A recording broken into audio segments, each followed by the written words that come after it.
ଆପଣ जो रामनागुड़ा ब्लॉक रो जने साधारण व्यक्ति जने जनप्रतिनिधि होगा पर्यंत आपनकर जर्नी विषय टिके कहतु। এটা তো ବହୁତ ଲମ୍ବା ବିଷୟ କିନ୍ତୁ ଆପଣଙ୍କୁ ମୁଁ ସଂଖ୍ୟା ପରେ କହିବି। तेबे पुलिस रो श्रृंखलित चाकरी छाड़ी आपण राजनीति भली गोटे चैलेंजिंग क्षेत्र को आसिया पई आपनको कौन प्रेरणा देथिला सर? କ'ଣ କଲେ ଜନତା ସୁରକ୍ଷା ହେବେ ଯେଉଁ ସମୟରେ କି ଆମ ଅଞ୍ଚଳ ଗୋଟେ ନେତୃତ୍ୱ ନଥିବାର ଅସୁବିଧାଟା ଫିଲ୍ କଲେ ସାଧାରଣ ଲୋକମାନେ ଯେଉଁଟା ଭାରତୀୟ ଜନତା ପାର୍ଟିରେ ମୁଁ ଆସି ସେଥିରେ ଜଏନ୍ କରିଥିଲି।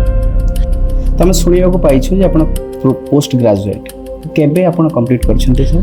ମୁଁ 2018 ମସିହାରେ ଆଉ ଯେଉଁଟାକି ସେଇ ମୋମେଣ୍ଟରେ ଆମେ ଭାବୁଥିଲୁ ମୁଁ କେବେ ମଧ୍ୟ ରାଜନୀତି କରିବି ବୋଲି ମୁଁ ଭାବୁନଥିଲି। तो प्रथमे आपण राजनीति को आसीबा समय प्रथमे बीजेपी को ही आछन्ते ता पूर्वरु कोनसी राजनीति रे आपण नथिले ଚିନ୍ତାଧାରା ଗୋଟେ ଅଲଗା ଥିଲା। ଫାଷ୍ଟଲି ଆମେ ଦେଶ ପାଇଁ କିଛି ଡେଡିକେଟ୍ କରିବା। तेबे पुलिस रे थिबा बेले आपण निर्देश देउथिले किंतु एठारे लोकन को अनुरोध सुनिबा को पड़े एही परिवर्तन को आपण केमति देखुछन्ते? ଆଉ ଦେଖନ୍ତୁ ଏଇଟା ହେଉଛି ଗୋଟେ ମାନେ ମନ ଭିତରେ ଗୋଟେ ଯେତେବେଳେ ଆସିବ ଆପଣ ଗୋଟେ ଫ୍ୟାମିଲିର ଅସୁବିଧାଟାକୁ ଦେଖିବେ ସେଇଠି ଆପଣ। तेबे आपण पुलिस विभाग रे कार्य करथवा समय रे केउ पदवी को पदोन्नति पाइथिले? ମୁଁ ଫାଷ୍ଟଲି ତ ଆମ 2010ରେ ଆମର ଆପଏଣ୍ଟମେଣ୍ଟ ହେଇଥିଲା। तेबे प्रशासन रे हेउथिबा पीसी कारबार बा दुर्नीति को रोकिबा पई आपणकर पुलिसिंग अभिज्ञता केते काम रे आछी? ଯେଉଁ ବ୍ୟକ୍ତି ଯେଉଁ ଜାଗାରେ ବସିଛି ତାର ଯଦି ଅପବ୍ୟବହାର କରିବ ମାନେ ତାର ନିଶ୍ଚୟ ଦିନେ ନା ଦିନେ ସେ ଫଳ ପାଇବ। ଆଉ ଏଇ ଯେଉଁ କାରବାରଟା ଏଇଟା ଦୀର୍ଘ ସମୟ ଧରିକି ପଞ୍ଚାୟତ ରାଜରେ ଚାଲି ଆସୁଥିଲା। आम शुणा पाइछु जे आपण 22 निर्वाचन सरीबा परे कांग्रेस रे मध्य जोग देबार थिला एडा केते दूर सत्य छै कि केतବେଳେ କୋଉ ଟାୱାଲ ବେକରେ ପକେଇଦେବ ସେଇଟା ତାର ନୁହେଁ।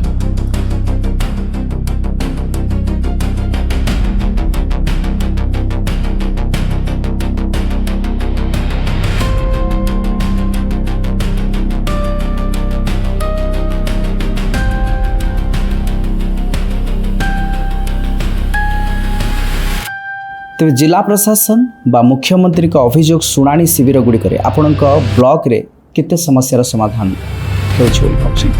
तो अभियोग को जाइनी एठी प्राय समाधान हो सारी प्राय समाधान जहाँ आप मु तो करूनी आमर जो प्रशासन रोची तार गोटे नेतृत्व नहीं कि आम समस्त समाधान करूँ।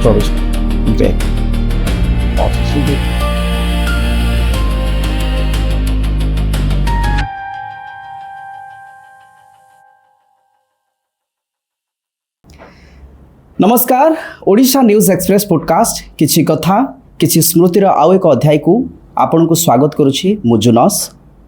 आज आम सहित जोड़ी होछंती एमिति जने व्यक्तित्व जीए दिने पुलिस रो यूनिफॉर्म पिंधि जनता को सुरक्षा देउथिले आ आज जनप्रतिनिधि हिसाब रे लोकों को सेवा करुछंती।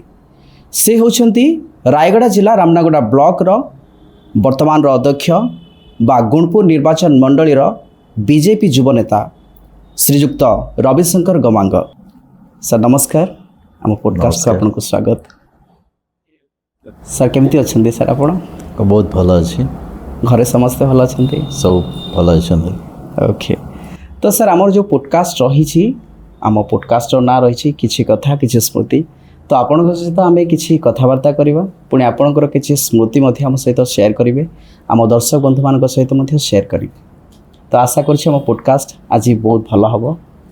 आपण जो रामनागुड़ा ब्लॉक रो जने साधारण व्यक्ति जने जनप्रतिनिधि होगा पर्यंत आपणकर जर्नी विषय टिके कहतु। एटा तो बहुत लंबा विषय किंतु आपको मो संख्या पर कहबी। आम हूँ गोटे साधारण लोक मुझे जॉब कली तापर जिते मो घर को आसे मो गाँ परिवार समस्त को नहीं गोटे स्वप्न देखी कि गाँव में भी गोटे भल एटमोस्फियर हो किंतु सही समय गोटे राजनीतिक अस्थिरता रही आम अंचल जोटा कि मुझे निर्णय करी कि आम अंचल गोटे दृढ़ नेतृत्व नेबा आ दृढ़ नेतृत्व नहीं कि यही जो व्यवस्था अच्छी तार परिवर्तन करिया बोली मोर गोटे लक्ष्य रखी से मो निजर जॉबटा को छाड़ा पड़ा। गाँव में फैमिली मेंबर्स मान सपोर्ट भी रहा गाँव भी सपोर्ट रहा से पाखर गोटे जर्नी आरंभ होला जो जर्नी के सारा गुणपुर निर्वाचन मंडल पर्यंत आम पहुँच पार्थिलु आ तार सुजोग आज रामनागड़ा ब्लॉक अध्यक्ष भाव में आम ब्लॉक रे मत देखा मिलूँ। अच्छा तो परिवार रू कौनसी माने बापा किंबा माँ परिवार रू कौनसी सदस्य राजनीति रे जड़ित थिले कि सर? मो फैमिली रे समस्ते आमर शिक्षा विभाग रे अछंती। मो भाई भी शिक्षक, बड़ भाई भी शिक्षक थिले, मोर बापा भी शिक्षक थिले, माँ भी शिक्षक थिले। तापरे मोर किंतु परिवार रे मो जेजे बापा जने स्वाधीनता संग्राम थिले, जोटा कि आमको सब प्रेरणा दौले कि समाज रे गोटे आईन अच्छी, आईन कानून को सुधारिया आमको समाज किसी करिया पड़ो, जोटा कि त्याग करिया पड़ो। से जिनसटा मत जोटा कि प्रेरणा देता कि आपन को यही रास्ता को मुझे चूज कली। किंतु मो परिवार रे कौन लोक राजनीति कौन पद पदवी ग्रेट। तेरे पुलिस रो श्रृंखलित चाकरी छाड़ी आप राजनीति भली गोटे चैलेंजिंग क्षेत्र को आसिया आपन को कौन प्रेरणा देता सर? पुलिस से सब डिसिप्लिन आप देखुए वर्तमान जो चैलेंजिंग सिचुएशन रे पुलिस रो पुलिसिंग वर्कटा केते चैलेंजिंग होउछे। वर्तमान पॉलिटिक्स रे सेमती किसी भी चैलेंजिंग नाही, जोटा कि पुलिस रो आउ पॉलिटिक्स रो बहुत डिफरेंस होउछे। आमे एथिरे निजको केमती काम करिबा, जो रूल्स टा गवर्नमेंट रो एग्जीक्यूट करिबा, तार गोटे भिन्न उपाय होची पॉलिटिक्सटा। आ पुलिस होची आमको कौन कले जनता सुरक्षा हेबे, जोटा कि ऊपर ऑर्डर आसीबो सेटा तैयार हुए सेठी। किंतु एठी आमे निजको गोटे ऑर्डर हिसाब रे हम काम करिया पड़े। सेथि पई आपण पुलिस माने पुलिस रो जो श्रृंखलित चाकरी को छाड़ी आपण राजनेता बा राजनीति को आसिले सेटा नो। पुलिस रो छाड़ीबाटा होची केवल आम गाँ समाज लोक मान भितर जो नेतृत्व अभाव रही आम अंचल से समय रे, जो समय रे कि आम अंचल गोटे नेतृत्व नथिबार असुविधा फिल कले साधारण लोक मैंने समय सहित जो तारतम्यता रोला लोक मान गोटे नेतृत्व को नापी देवाई सेटा को आम फिल करने आसी 2018 मसीह जो भारतीय जनता पार्टी में आसी से जॉइन करी। आउ पुलिस जो श्रृंखला नीतिटा एठी बहुत किसी आमको सूचाऊँच टाइमली पहुँचवा, लोक मान सहित मिसवा, आउ पूरा सेमान सहित सेमानकर दुख सुख सामिल होकि केमती आम समाधान करिपरिबा से जिनसटा बहुत किसी सहयोग हो पार। तेबे पुलिस रे थिबा बेले आपण निर्देश देउथिले, किंतु एठारे लोकन को अनुरोध सुनिबा को पड़े। एही परिवर्तन को आपण केमती देखुछन? देखो एटा हूँ गोटे माने मन भितर गोटे जितेबाला आसो आपण गोटे फैमिली असुविधाटा को देखिए, सीटी आप हृदय को सेटा बाजिबो। आम हृदय से हाँ साधारण लोक कौन चाहती आम परदा पछर जो थिंग्स टाक आम भाविबा तो पीपुल टू पीपुल कॉन्टैक्ट से जिनस आम पाखरे जो गुहारीटा आम आसटा आम निज गुहारी बोलिक आम भाविबा। तो से गुहारीटा को आम केमती खूब कम समय आम केमती सॉल्व आउट कर ब्लॉक प्रशासन माध्यम एटा हूँ गोटे बहुत बढ़िया जिनस कि तांकर साधारण भत्ता पाई हूँ कि गाँव किसी समस्या हो उन्नतिमूलक कार्यक्रम से निजे फिल करके आम काम करूँ। बर्तमान आम सेमती काम करके 4 वर्ष हो गला आगामी किसी दिन पर भी निर्वाचन अच्छी आम ब्लॉकटा को जिले में 1 नंबर आम कर ग्रेट निजक भी आम बहुत गौरव भी आम फिल कर। ओके तो आम शुणा पाइछु जे आपण पोस्ट ग्रेजुएट केबे आपण कंप्लीट करछन्ते सर? मो 2006 रे मोर पोस्ट ग्रेजुएशन उत्कल यूनिवर्सिटी बाणीबिहार थिला, जोटा कि से मोमेंट रे आमे भाबुथिलु मो केबे मध्य राजनीति करी बोली भाबु नथि। किंतु 2003-04 रे मो आम गुणपुर महाविद्यालय जत पढ़ुଥିଲି सेतले मो छात्र संसद रे भी अध्यक्ष थिली। आउ कालक्रमे से नेतृत्व को आज प्रतिफलन भी हो पार्टी एटा भी आम कहीपरानी कि छात्र नेता हिसाब से आज आम सीधा सड़क राजनीति आम अंशग्रहण करी आज जनमानस गोटे प्रकार भल पाइबा मिली आ जोटा कि आज सीधा सड़क राजनीति आम अच्छु। Great sir. तेबे आपण पुलिस विभाग रे कार्य करथवा समय रे केउ पदवी को पदोन्नति पाइथिले? मो फास्टली तो आम 2010 रे आमर अपॉइंटमेंट होता जोटा कहुए आर्म्स सब इन्स्पेक्टर। से टाइम आम एरिया रे प्राय अनडिवाइडेड कोरापुट कि ओडिशा रे प्राय पाखापाखि 13टा कि 9टा जिले में नक्सल प्रवण था से हिसाब से आमर अपॉइंटमेंट थिला। अच्छा तापर आम एंटी नक्सल ऑपरेशन ग्रुप रे मु एसओजी थी 3 वर्ष रही से रिपार्टेशन है मुझे आर्म्स इन्स्पेक्टर हिसाब से प्रमोशन होता मोर राउरकेला 4th एससीप से मु पॉलिटिकली रिलेशनशिप मोर आरंभ होता जोटा कि आमर माननीय केंद्रीय मंत्री जुएल ओराम सहित भेट होता से राउरकेला जर्नीटा आरंभ हो गुणपुर लैंड होता जोटा कि भारतीय जनता पार्टी मु डेडिकेट होकर आसती से। तो प्रथम आप राजनीति को आसवा समय प्रथम बीजेपी को ही आसता पूर्वर कौन राजनीति आप नथिले? नहीं पूर्वर मोर कौन राजनीतिक स्पर्श नाला कहीं आम फैमिली गोटे चिंताधारा गोटे अलग था फास्टली आम देशपाई किसी डेडिकेट करवा या पूर्वर भी मो दादा विधुभूषण गमाग सी भारतीय जनता पार्टी लड़ी थे इलेक्शन रे से टाइम फास्ट टाइम ये गुणपुर रे लड़ी थे किंतु सी से टाइम विजय हो नथिले से टाइम कांग्रेस से जीति तापर से माने पॉलिटिकल दूर हो गले। अच्छा ग्रेट ग्रेट। तेबे जो 24 पंचायत 24 रो जो निर्वाचन थिला आपण उकुम्बा पंचायत रो समिति सभ्य प्रार्थी भाव लड़ी थिले तेबे उकुम्बा पंचायत रो युवक युवती बा सेठिकार लोक माने आपण को केमिति से समय रे केमिति सहयोग करथिले?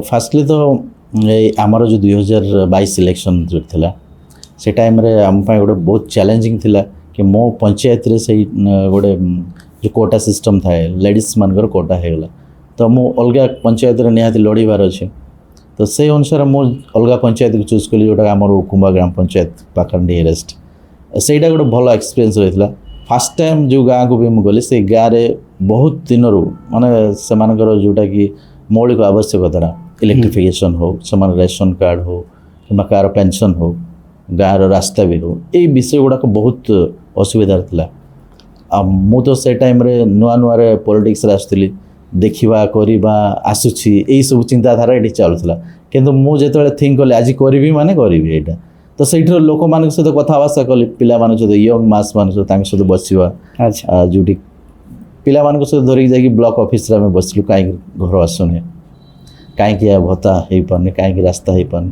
ये सब समाधान और लाइट स्ट्रीट लाइट कहीं पार ये जो छोट छोट क्वेश्चन आम गोटे विराट बड़ अचिवमेंट हो गला आ सागे सागे भी से जिनस कला पर्यंत अधिकारी मान सहित लागिक रोलु धीरे धीरे आप एक्सपीरियंस है लोक मैंने भाविले कि कामटा हो मत नेतृत्व नापी मत गोटे सुजोग मिला आम ब्लॉक रे फर्स्ट टाइम से भोटिंग भी देइछंदी आ बहुत मार्जिन रे मो 2022 इलेक्शन रे मो जीति उकुम्बा पंचायत लोक मान माने से पंचायत सबू ग्राम पंचायत रे एमिति को गाँ नाई वार्ड नाई जोटा कि आम टच करूँ बोली समस्त को से भल पाइबाटा आज अच्छी आ से भल पाइबार आज मु रामनगड़ा ब्लॉक रो भी अध्यक्ष हो पारछि। Great great. तेबे सर जड़े पुलिस ऑफिसर को श्रृंखला जड़े ब्लॉक अध्यक्ष कार्यशैली केते सहायक हो भावुंट आप? देखो डिसिप्लिनटा सब लाइफ रे गोटे इंपोर्टेंट फैक्टर करे आम जोटी जमती डिसिप्लिन दे पारिबा आमको लोक सेमती चिन्हबे एबे मते ऑफिस रे जगुथिबे लोक माने एटा भल लागिबो कि मु तांकु जगिबि मु सब बेले चाहे तांको पाए मु रहिथिबि मु गोटे साधारण लोक हिसाब रे जाए किंतु राइट टाइम रे जाए ऑफिस को 8टा पर्यंत मु ऑफिस रे बसे जो गाँव रे जहाँ प्रॉब्लम फोन कले मु सागे सागे गाड़ी धरिकी आम 2-3-4 जन आम जाऊ से गाँव को यही सब जिनस आम लगातार जिते करी आसलु गोटे 6 मंथ समस्त माइंड रे गोटे कनसेप्ट आसीगला कि चेयरमैन डेफिनेटली गाँव को आसबे जदि फोन गला माने ये जो जिनसटा आसला आम प्राय समस्त लोक मान पाखे पहुँच पार्लु प्रॉब्लम निर्भय से जहाँ भी रही प्रोब्लेम्स असुविधा जहाँ भी रही आपन को क्लीयरली कहि पारुछन निश्चय से माने कहि पारले ब्लॉक ऑफिस को आसिले जोटा कि से माने लास्ट 24 इयर्स रे गोटे गोष्ठी उन्नयन अधिकारी वीडियो सहित कथा भय करथिले आम से गोटे ही विषय कहथिलु कि लोक मान राजनीति हवा दरकार डेमोक्रेसीटा ओरिजिनल हवार अच्छी से लोक मान पार्टिसिपेशन निहाती दरकार अच्छे आपण मैंने आसतु गाँव को गाँव रू आसतु ऑफिस को कार्यालय रे आपण प्रॉब्लम सॉल्व हो गाँव रे हवानी भय कर किसी ना मुझे आप आसतु चैम्बर में साहस डेफिनेटली सी जी महिला हूँ वयस्क हूँ कि छोट पिला हेले मुझे डाके आस ऑफिस रे कथा କ'ଣ ପ୍ରୋବ୍ଲେମ୍ ଅଛି କେଉଁ ବିଭାଗରେ ତୁମର ଅଛି ସମାଧାନ ସେଇଠି କରିବା ନହେଲେ ତା ପାଇଁ ଆମେ କିଛି ପଦକ୍ଷେପ ନେବା ଗ୍ରେଟ୍, ଏମିତି ଆମେ ଚାଲୁ। ବହୁତ ବହୁତ ଭଲ ବିଷୟ। ତେବେ ପ୍ରଶାସନରେ ହେଉଥିବା ପିସି କାରବାର ବା ଦୁର୍ନୀତିକୁ ରୋକିବା ପାଇଁ ଆପଣଙ୍କର ପୋଲିସିଂ ଅଭିଜ୍ଞତା କେତେ କାମରେ ଆସୁଛି ସାର୍? ଦେଖନ୍ତୁ ଏଇ ଯେଉଁ ପିସି କାରବାର ଆପଣ ଯେଉଁ ପଏଣ୍ଟଟା ଉଠେଇଛନ୍ତି ଏଇଟା ବର୍ତ୍ତମାନ ପାଇଁ ଆମର ସୋସାଇଟିର ସବୁଠାରୁ ବଡ଼ ଚ୍ୟାଲେଞ୍ଜିଂ ହେଉଛି। 2024 ମସିହା ପରେ ଯାହା ବି ଆମେ ଦେଖୁଛୁ ଆପଣ ଦେଖୁଥିବେ ମାନ୍ୟବର ମୁଖ୍ୟମନ୍ତ୍ରୀ ବର୍ତ୍ତମାନ ସେ କହିଛନ୍ତି ସମସ୍ତଙ୍କ ପାଇଁ ଫ୍ରି ହ୍ୟାଣ୍ଡ ଯେଉଁଟାକି ଭିଜିଲାନ୍ସ ଅଛନ୍ତି। ଯେଉଁ ବ୍ୟକ୍ତି ଯେଉଁ ଜାଗାରେ ବସିଛି ତାର ଯଦି ଅପବ୍ୟବହାର କରିବ ମାନେ ତାର ନିଶ୍ଚୟ ଦିନେ ନା ଦିନେ ସେ ଫଳ ପାଇବ। ଆଉ ଏଇ ଯେଉଁ କାରବାରଟା ଏଇଟା ଦୀର୍ଘ ସମୟ ଧରିକି ପଞ୍ଚାୟତ ରାଜରେ ଚାଲି ଆସୁଥିଲା ଯେଉଁଥିପାଇଁ ତାର ଯେଉଁ ପ୍ରଡ଼କ୍ଟ ପ୍ରତ୍ୟେକ ପ୍ରକଳ୍ପ ନିମ୍ନମାନର ହେଉଥିଲା କିନ୍ତୁ ବର୍ତ୍ତମାନ ଆମେ ଆସିଲା ପରେ ଆମ ବ୍ଲକରେ ତାକୁ ଆମେ 90% ପୁରା କ୍ଲିୟର କରିଦେଇଛୁ। କୌଣସି ବ୍ୟକ୍ତି ବିଶେଷ କାଠାରୁ କୌଣସି ପ୍ରକାରରେ ବି ପଇସା ମାଗିବାର କାନରେ ଆମ ପାଖକୁ ଆସିନାହିଁ। ସେଥିରେ ଆସିଲେ ଆମେ ତାପରେ ଦୃଢ଼ କାର୍ଯ୍ୟାନୁଷ୍ଠାନ ନେବା ବୋଲେ ପ୍ରଥମ ଦିନରୁ ହିଁ ଆମେ କହିଛୁ ସମିତି ବୈଠକରେ ବି ସମସ୍ତେ ଆମକୁ ସହଯୋଗ କରୁଛନ୍ତି। ଆମର ସମିତି ମେମ୍ବର୍ସ ମାନେ ବି ସେମାନେ ବି ସେଥିପାଇଁ ଆଲର୍ଟ ଅଛନ୍ତି। ଆଉ ପ୍ରାୟ ସମସ୍ତେ ଯେଉଁ ପ୍ରକାର ସହଯୋଗ କରୁଛନ୍ତି ସେଥିପାଇଁ ଆମ ବ୍ଲକରେ କରପ୍ସନର ଯେଉଁ ର୍ୟାଙ୍କିଙ୍ଗରେ ଆମର ଏ ବିଷୟରେ ଆଜି ପର୍ଯ୍ୟନ୍ତ କୌଣସି ଜାଗାରେ ଅଭିଯୋଗ ଆମର ହେଇନି। ଆଉ ମୋ ଚିନ୍ତାଧାରାରେ ଗୋଟେ ବ୍ୟକ୍ତିର ମାନବିକତା ରହିବା ଦରକାର, ନୈତିକ ଚିନ୍ତାଧାରା ରହିବା ଦରକାର କି ଆମେ ଏଇ ଦେଶର ନାଗରିକ, ଆମେ ଏଇ ଦେଶ ପାଇଁ କାମ କରୁଛେ, ଆମେ ଗୋଟେ ଗରିବ ଲୋକ ପାଇଁ କାମ କରୁଛେ, ତାଙ୍କ ପାଇଁ ଆମେ ପଲିସି କରିବା ପାଇଁ ଏଠି ବସିଛେ, ଆମେ ତାକୁ କରିବା ହିଁ ଆମର ଗୋଟେ କର୍ତ୍ତବ୍ୟ ଯେଉଁଟା କୁହାଯାଏ ନାଗରିକ କର୍ତ୍ତବ୍ୟ ବୋଲି। ଆମେ ସେଇଟା ପାଳନ ଯଦି ନ କରିବା ଆମକୁ କେବେ ମଧ୍ୟ ଏ ସୋସାଇଟି କି ଆମର ଦେଶ କେବେ ମଧ୍ୟ ଆମକୁ କ୍ଷମା ଦେବ ନାହିଁ। ମୁଁ ତ ଆପଣଙ୍କର ମିଡ଼ିଆ ମାଧ୍ୟମରେ ମୁଁ ସମସ୍ତଙ୍କୁ ଅନୁରୋଧ କରିବି କି ଦେଶ ପାଇଁ ଆମେ କିଛି କରିବା ଯେଉଁଟାକି ଦେଶ ଆମକୁ ସବୁଦିନ ମନେ ରଖିବ, କି ଏମିତି କରିବାନି କି ଦେଶ ଆମକୁ କି ଏଇ ଜନସାଧାରଣ ଆମକୁ ନିମ୍ନ ଆଖିରେ ନଜରରେ ଦେଖିବ, ଘୃଣ୍ୟ ଚକ୍ଷୁରେ ଦେଖିବ। ଏଥିପାଇଁ ତ ଆମ ପାଇଁ ଗୋଟେ ନୈତିକତା ଅଛି, ସଦାବେଳେ ନୈତିକ ବୋଧ ଆମେ ନେବା ଆଉ ସେଇ ମାଧ୍ୟମରେ ଚାଲିକି ଆମେ ରାଷ୍ଟ୍ର ସେବକ ହେଇଯିବା। ଗ୍ରେଟ୍। ତେବେ ଲୋକେ ଆପଣଙ୍କୁ ଆଜି ବି ଜଣେ କଡ଼ା ଅଫିସର ଭାବନ୍ତି ନା ଜଣେ ଆପଣର ନେତା ଭାବେ ଗ୍ରହଣ କରନ୍ତି? ସେଇଟା ବର୍ତ୍ତମାନ ଦେଖନ୍ତୁ ଆମେ ଯେତେବେଳେ ବି ଗୋଟେ ଜାଗାରେ ଅନୁଶାସନ ଆଉ ଶାସନର ଡୋରିରେ ବନ୍ଧା ହେଇଯିବା ସେଇଠି ଆମେ ସେଇ ଅନୁସାରେ ଆମକୁ ବ୍ୟବହାର କରିବାକୁ ପଡ଼ିବ। ପୋଲିସ ଫୋର୍ସରେ ଆମକୁ ଯେଉଁ ପ୍ରକାର ଆଇଡ଼ିଓଲୋଜି ଦେଖାଇବାକୁ ପଡ଼ିବ ସେଥିପାଇଁ ଆମକୁ କଡ଼ା ହେବାକୁ ପଡ଼ିବ, ନହେଲେ ଆମେ ସେଠି ସୁରକ୍ଷାରେ ଚକ୍ ଖାଇଯିବା। ସେଥିପାଇଁ ଆମକୁ ସେଠି କଡ଼ା ଅଫିସର ବୋଲି ମୋତେ ଜାଣନ୍ତି। ଆଜି ମଧ୍ୟ ମୋତେ ଫୋନ୍ ଆସେ ଯେ ସାର୍ ଆପଣଙ୍କୁ ଆମେ ବହୁତ ମିସ୍ କରୁଛୁ। କୋରାପୁଟ କିମ୍ବା ଭୁବନେଶ୍ୱରରେ ଯେତେ ବି ଆମର ମୋ ସହିତ ଅଧୀନସ୍ଥ କର୍ମଚାରୀ ଥିଲେ ମୋତେ ବହୁତ ମନେ ପକାନ୍ତି, ମୁଁ ମଧ୍ୟ ତାଙ୍କୁ ବହୁତ ମିସ୍ କରେ। କିନ୍ତୁ ରାଜନୀତିରେ ଆମେ କଡ଼ାର କିଛି ଆବଶ୍ୟକ ନାହିଁ। ଆମେ ଯେତେ ନିମ୍ନମାନର ହେଇକି ଆମେ ଲୋକମାନଙ୍କ ସହିତ ମିଶିବା, ତଳକୁ ଯିବା, ତାଙ୍କର ସେତିକି ଆମେ ଅସୁବିଧାକୁ ଶୁଣିପାରିବା, ବୁଝିପାରିବା ଆଉ ସେ ସମାଧାନଟା ଆସିବ। ସେ ସମାଧାନ ହିଁ ମଜା ଅଛି କି ରାଜନୀତି କରିବାର ସେଇ ମଜାଟା ତାଙ୍କର ସମାଧାନରେ ହିଁ ଆମେ ପାଇପାରିବା। ଗ୍ରେଟ୍। ଓକେ। ତେବେ ପୋଲିସ ବିଭାଗର ଚାପ ଏବଂ ଲୋକ ପ୍ରତିନିଧି ଭାବେ ଦଳୀୟ ବା ଜନତାଙ୍କ ଚାପ ଏ ଦୁଇଟି ଭିତରୁ ଆପଣ କ'ଣ ଡିଫରେଣ୍ଟ ଦେଖୁଛନ୍ତି? ମୁଁ ତ ଚାହେଁ ମୁଁ କାହାର ପ୍ରଭାବରେ କି କାହାର ଦବାବରେ କିମ୍ବା ଅଭାବରେ ମୁଁ ରାଜନୀତି କରୁନି। ଆଜି ବି ମୋର ଗୋଟେ ମୂଳ ମନ୍ତ୍ର ଲୋକମାନଙ୍କ ସହିତ ମୁଁ ମିଶିକି କାମ କରିବି। ଏଠି ମୁଁ କେଉଁ ଦଳର ଚାପ ମଧ୍ୟ ମୁଁ ଗ୍ରହଣ କରିନି କିମ୍ବା କାହାର ଯେଉଁ ଦବାବରେ ବି ମୁଁ ଆଜି ପର୍ଯ୍ୟନ୍ତ ରହିନି। ଗୋଟେ ଭାରତୀୟ ଜନତା ପାର୍ଟିର ସାଧାରଣ କାର୍ଯ୍ୟକର୍ତ୍ତା ହିସାବରେ ଆଜି ମଧ୍ୟ କାମ କରୁଛି। 2018ରେ ମଧ୍ୟ ମୁଁ କାମ ଆରମ୍ଭ କରିଥିଲି।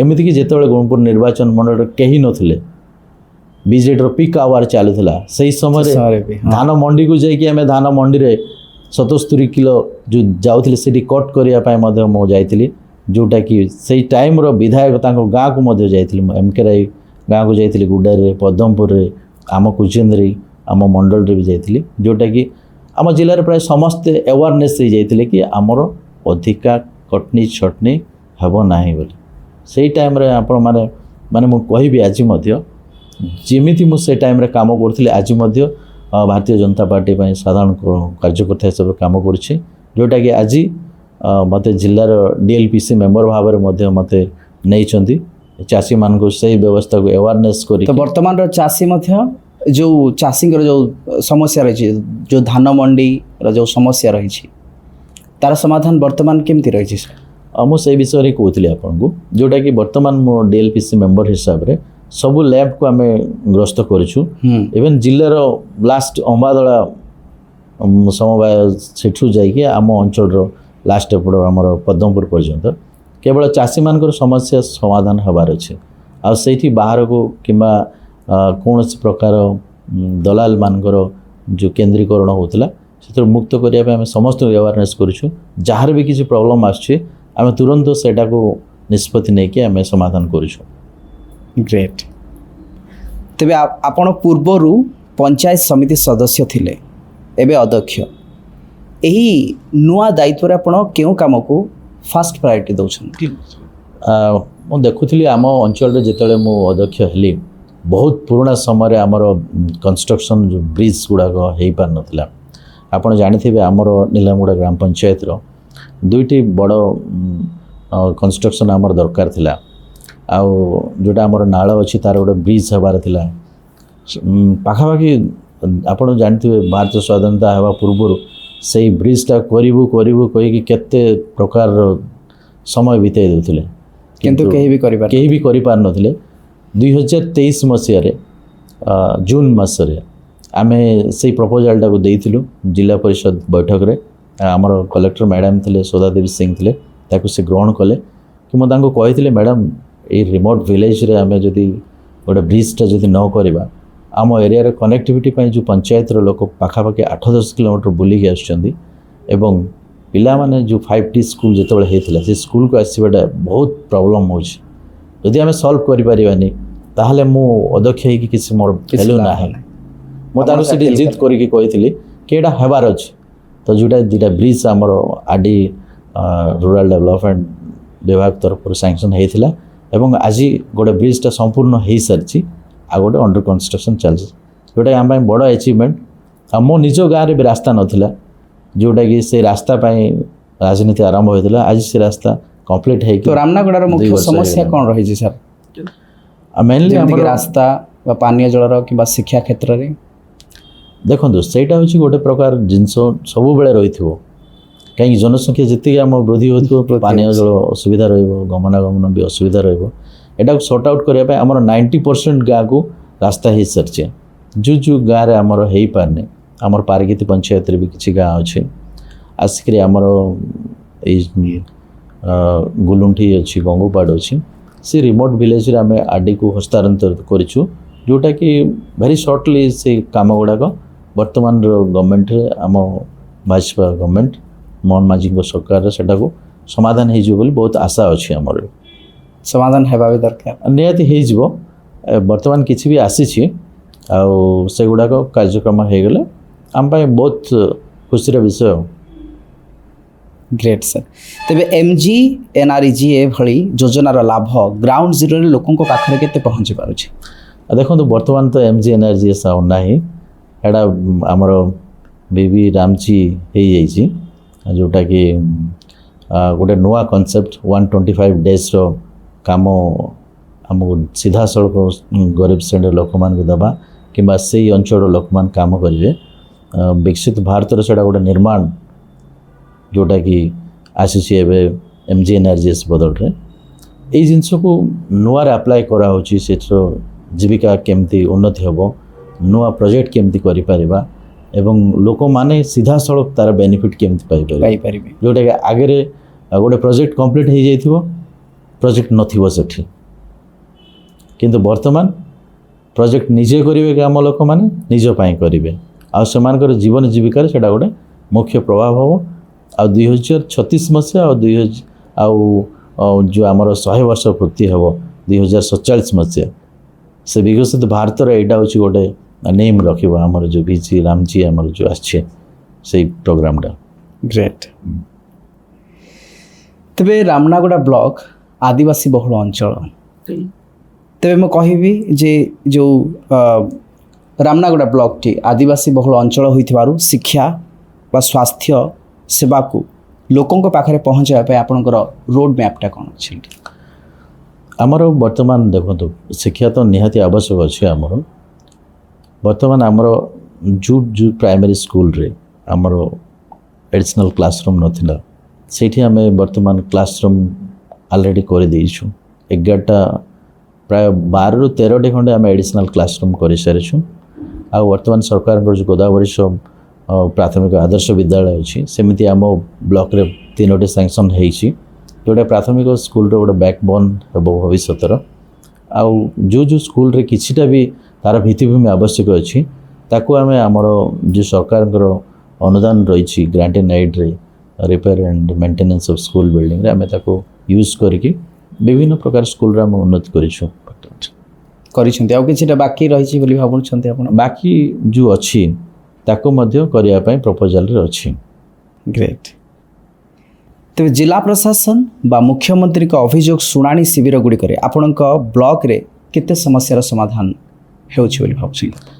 ଆମର ତ ସୋମବାର ଦିନ ସବୁବେଳେ ଗ୍ରିଭେନ୍ସ ହୁଏ, ଯେଉଁଟାକି ପଲ୍ଲୀରେ ପ୍ରଶାସନ ସେଇ କନସେପ୍ଟଟା ସରକାର ଆରମ୍ଭ କରିଛନ୍ତି। ଆମ ସରକାର ପ୍ରାୟ ଆମ ବ୍ଲକର ପ୍ରଶାସନ ସମସ୍ତେ ଯାଆନ୍ତି ଗାଁକୁ, ମୁଁ ମଧ୍ୟ ଯାଏ। ସେଠି ଲୋକମାନଙ୍କର ସମସ୍ୟା ସମାଧାନ ହୁଏ। ପୁଣି ଜିଲ୍ଲାସ୍ତରୀୟ ଅଭିଯୋଗ ଶୁଣାଣି ଆମ ବ୍ଲକରେ ହୁଏ। ଏହି ସମୟରେ ଯେଉଁ ଗାଁରେ ଲୋକମାନେ ତାଙ୍କର ଅସୁବିଧା ରହୁଛି ବ୍ୟକ୍ତିଗତ କିମ୍ବା ସାମୂହିକ ସମାଧାନ କରିବା ପାଇଁ ନିଜେ ଜିଲ୍ଲାପାଳ ବି ଆସନ୍ତି। ଆମର ପ୍ରାୟ ଯେଉଁ ଡେଟ୍ରେ ଆମ ରାମନାଗଡ଼ା ବ୍ଲକରେ ରଖାହେଇ ଆସନ୍ତି, ଲୋକମାନଙ୍କ ସମସ୍ୟା ବୁଝନ୍ତି। ଆଉ ବଡ଼ ସମସ୍ୟା କାହିଁ ଆମର ମୁଖ୍ୟମନ୍ତ୍ରୀଙ୍କ ଅଭିଯୋଗକୁ ଯାଇନି, ଏଇଠି ପ୍ରାୟ ସମାଧାନ ହେଇସାରିଛି। ପ୍ରାୟ ସମାଧାନ ହେଇଯାଉଛି, ଆଜ୍ଞା। ଯାହା ଆପଣ କରୁଛନ୍ତି। ଆଉ ମୁଁ ତ କରୁନି, ଆମର ଯେଉଁ ପ୍ରଶାସନ ରହୁଛି ତାର ଗୋଟେ ନେତୃତ୍ୱ ନେଇକି ଆମେ ସମସ୍ତେ ସମାଧାନ କରୁଛୁ। ଗ୍ରେଟ୍। ରାମନାଗଡ଼ାର ଶିକ୍ଷିତ ଯୁବକମାନଙ୍କୁ ସ୍ଥାନୀୟ ଅଞ୍ଚଳରେ ରୋଜଗାରକ୍ଷମ କରିବା ପାଇଁ କୌଣସି ତାଲିମ କେନ୍ଦ୍ର ବା ଯୋଜନା ରହିଛି କି? ଏଇଟା ଗୋଟେ ବଢ଼ିଆ ଜିନିଷ ଆପଣ ପଚାରିଲେ। ବର୍ତ୍ତମାନ ଆମର ଚାଲିଛି ଯେଉଁ ପିଲାମାନେ ଅଧା ବୟସରୁ ଡ୍ରପ୍ ଆଉଟ୍ ହେଇଛନ୍ତି, ମାନେ +2 +3 କରିଛନ୍ତି, ସେମାନଙ୍କୁ ସିଧାସଳଖ mobile repair centre mobile training କରିବା ପାଇଁ ଆମର ପାରିକିତି ପଞ୍ଚାୟତର କଣ୍ଡାଜାମ ଗାଁରେ ଆମେ ସେଇଟାକୁ ଆରମ୍ଭ କରାଯାଇଛନ୍ତି, ଯେଉଁଟା ପାଇଁ ରେଜିଷ୍ଟ୍ରେସନ୍ ବି ହେଇଛି। ଆଉ ଆମ ଅଞ୍ଚଳରୁ ଧୀରେ ଧୀରେ ପିଲାମାନେ କିନ୍ତୁ ବୈଷୟିକ ଜ୍ଞାନକୁ ଆପ୍ଲାଏ କରିକିରି ସେମାନେ ନିଜସ୍ୱ ଆତ୍ମନିର୍ଭର ହେଇପାରିବେ, ଯେଉଁଟା ବର୍ତ୍ତମାନ କନସେପ୍ଟ ଅଛି ଆମ ଭାରତ ସରକାରଙ୍କର।